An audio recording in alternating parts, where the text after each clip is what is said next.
தமிழகம் முழுவதும் கிறிஸ்துமஸ் பண்டிகையையொட்டி தேவாலயங்களில் சிறப்பு திருப்பலி நடைபெற்றது. இதில் திரளான கிறிஸ்தவ மக்கள் கலந்து கொண்டு கூட்டு பிரார்த்தனையில் ஈடுபட்டனர். கிறிஸ்துமஸ் விழா தமிழகத்தில் வெகு விமர்சையாக கொண்டாடப்பட்டு வரும் நிலையில் நாகை மாவட்டம் வேளாங்கண்ணி புனித ஆரோக்கிய மாதா பேராலயத்தில் சிறப்பு திருப்பலி மற்றும் கூட்டு பிரார்த்தனைகள் நடைபெற்றன. பின்னர் குழந்தை இயேசு பிறப்பின் போது ஒருவருக்கொருவர் கிறிஸ்துமஸ் வாழ்த்துக்களை பரிமாறிக்கொண்டனர்.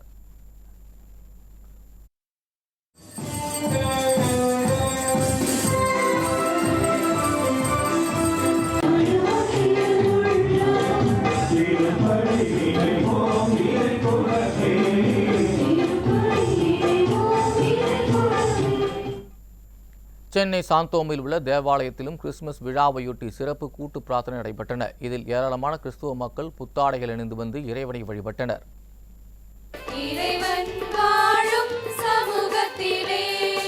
அன்பே கடவுள் என்பதை உணர்ந்தால் இனிய உலகம் படைத்திடலாம்.